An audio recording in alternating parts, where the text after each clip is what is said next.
शीशे की बहू। देखो, साफ साफ बोलने वाला इंसान तो हर किसी को पसंद है, लेकिन कोई इतना भी साफ बोले तो क्या होगा?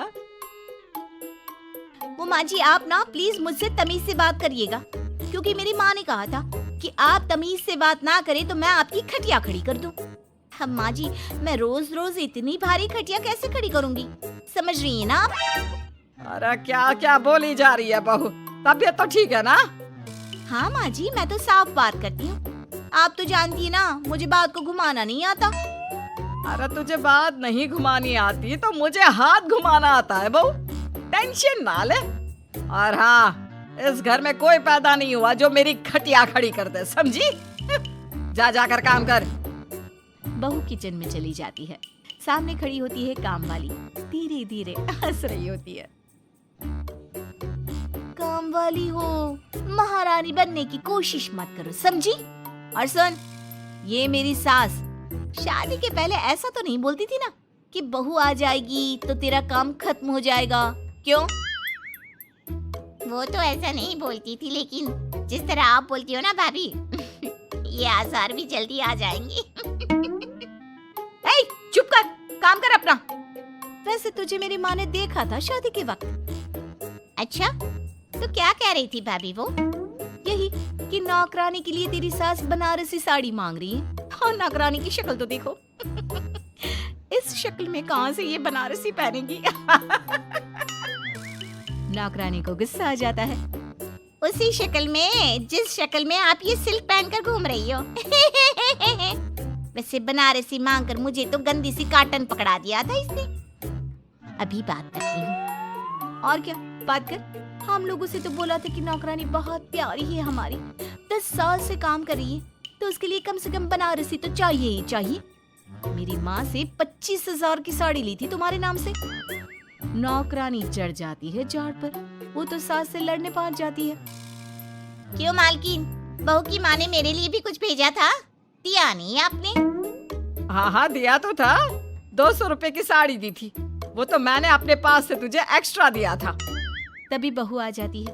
कैसी बात करिए माँ जी, माँ ने तो आपको इनके लिए 25,000 की साड़ी दी थी, देती क्यों नहीं? देनी ही पड़ेगी, वरना मैं कल से नहीं आएगी काम पर।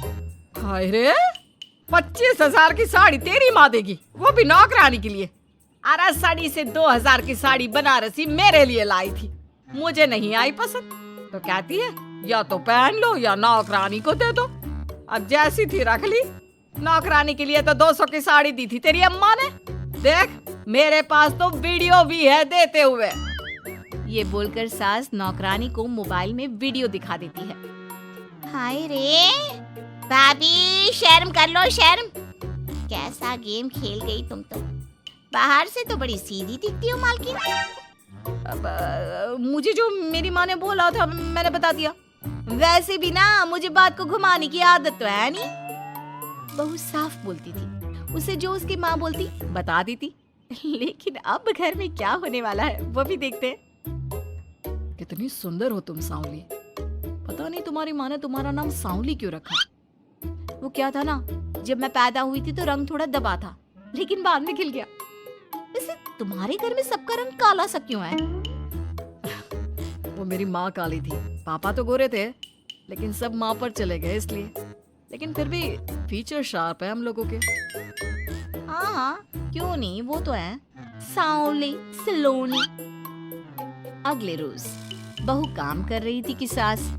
वो मिश्रा की बहू कितनी चमकती है, पता नहीं क्या लगाती है। माँ जी क्या करना है चमक कर, आप लोग तो ऐसे ही अच्छे लगते हैं, काले काले। काले काले से क्या मतलब है बहू? अरे बस रंग हल्का सा दबा है। हाँ माँ जी, मैं वो नहीं कह रही हूँ। वैसे पापा जी का तो वो भी नहीं है, गोरे हैं पापा जी। ये भी कह रहे थे कि आपके कारण ही वो काले हैं, क्योंकि आप काली है ना। तो मैंने कहा कि क्या कहा इसने? मेरे कारण? अरे जिस माँ ने 9 महीने कोख में रखा, पाला पोसा, उसे पल भर में ब्लेम कर दिया। वाह रे मेरे बेटे, मेरी परवरिश में ही कमी होगी कि मेरा ही बेटा माँ को काला बोल रहा है। क्या है माँ जी, जबरदस्ती इनको कोस रही हैं? एक तो मैंने आपको बता दिया कि ये क्या बोल रहे थे।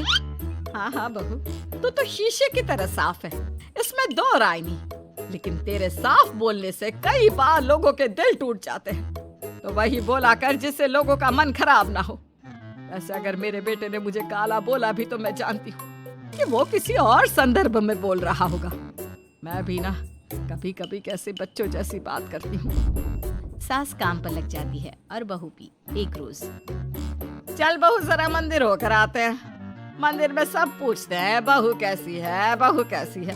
मैंने कहा खुद ही मिल लेना, ले आती हूँ उसे। सास बहू मंदिर जाते हैं, जहाँ सास की टोली बहू का स्वागत करती है, उसे आशीर्वाद देती है और फिर बहू कैसा लग रहा है ससुराल में? घर में एडजस्ट हो गई? अच्छा तो खैर नहीं लग रहा है, लेकिन क्या करें, रहना तो होगा ही ना, शादी जो की है। वैसे माँ जी का व्यवहार अच्छा है, लेकिन अरे बहू, तूने मुझे बताया नहीं कि तेरा मन नहीं लगता। और सास का व्यवहार अच्छा है तो क्या पति मारता है? अरे नहीं नहीं नहीं नहीं, वो क्या है ना, मेरा गांव का घर बड़ा, बड़े आंगन, खुली रसोई, कमरे। यहाँ शहर में तो लगता है किसी ने टांग दिया है घोंसले में। इसलिए नहीं लगता मन। औरतें बहू की बात पर हंसने लगती है।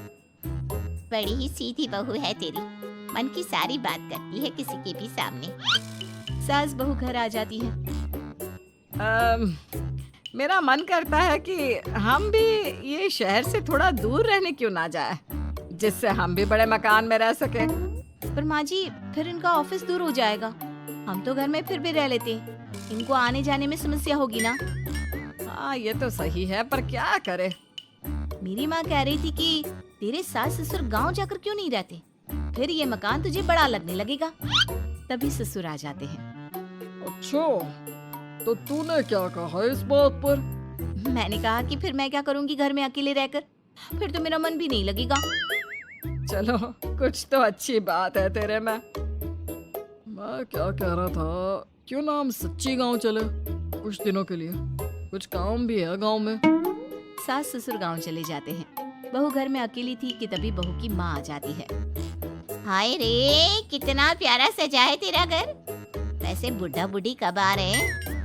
माँ, मेरी सास अभी बूढ़ी नहीं हुई है, और बुरा मत माना, तू ज्यादा बड़ी लगती है उनसे। चुप कर, माँ हूँ मैं तेरी और सास की गुण गा रही है। वैसे बेटी, शहर में रहने का शौक बहुत है मुझे, काश मैं भी रह पाती शहर। हाँ तो आ जाना माँ, भाई को बोल यही नौकरी करे, पिताजी भी कोई काम शहर में कर लेंगे, और तू भी देख लेना कोई काम। क्योंकि माँ, जितना आराम गांव में है ना, शहर में नहीं है। यहाँ तो हर चीज खरीद कर ही खानी पड़ती है, ना कोई खेत ना कोई खलियान। तेरे सास ससुर परमानेंट गांव चले जाए तो मैं यहाँ तेरे पास रह लूं, रोज घूमूं फिरूं, शॉपिंग करूं, शहरी मेम बनकर रहूं। वैसे तू क्या ये साड़ी सूट में रहती है? अरे तू भी शर्ट पैंट पहना कर। तुम कहती हो तो मैं कल ही लेकर आती हूँ। शॉपिंग करने चलेंगे ना। बेटी शहरी कपड़े लेकर आती है और पहन लेती है। अरे ये क्या पहना है, तुम तो साड़ी सूट में ही अच्छी लगती हो। अरे दामाद जी, हमने बेटी शहर में भी आई है, यही सब पहनाना था। तो वो कल्लू का बेटा जो गांव में था वो ठीक नहीं था क्या? उससे ना करवा देती शादी? माँ, कल्लू का बेटा तो गूंगा था ना, उससे कैसे कर लेती शादी? और उसे तो मैं भाई मानती हूँ, कुछ भी मत बोला करो माँ। माँ सर पर हाथ रख लेती है। अच्छा बेटी, मैं तो चली, तेरी सास कभी भी आ सकती है। तो माँ से मिलकर जाइएगा ना। अरे नहीं नहीं, वो क्या है ना, बंधन में रहना पसंद नहीं है हमको। समधन जी की जबान तेज है थोड़ी। बुरा मत मानना, चलते हैं हम। माँ तो चली जाती है, लेकिन पीछे से बेटी को पहना कर जाती है वेस्टर्न कपड़े, और माँ के जाने के बाद एंट्री हो जाती है सास ससुर। बहू खड़ी होती है पैंट शर्ट में। बहू ये क्या पहना है? बहू, इस घर में ये सब नहीं चलेगा। यही सब वाली लड़की लानी होती तो हम शहर की ना ले आते। माँ जी, मेरी माँ ने कहा है कि उन्होंने मेरी शादी शहर में इसलिए नहीं की कि मैं साड़ी और सूट पहनूं। तेरी माँ आई थी क्या? हाँ, वो आप लोग गए थे ना तो आ गई शहर घूमने। तो फिर चली क्यों गई? क्योंकि माँ जी की जुबान तेज है ना। अरे क्या बोली जा रही हो? क्यों? अबे यही तो बोला था माँ ने, तुमने नहीं सुना था क्या? देख बेटा, ऐसी बात नहीं करते। खैर जा कपड़े बदल ले। नहीं, अगर बहू तुझे ठीक लग रहा है तो बेटा पहन ही रह। पर मुझे ये टाइट कपड़े अच्छे नहीं लगते। वो क्या है ना, साड़ी में फ्री रहती है, लेकिन क्योंकि माँ ने कहा तो। अरे कोई बात नहीं बहू, मैं भी तो माँ ही हूँ ना। मैं भी कह रही हूँ कि जैसा ठीक लगे वैसा कर ले। सास ससुर मुस्कुरा देते हैं कि बहू शीशे सी साफ है,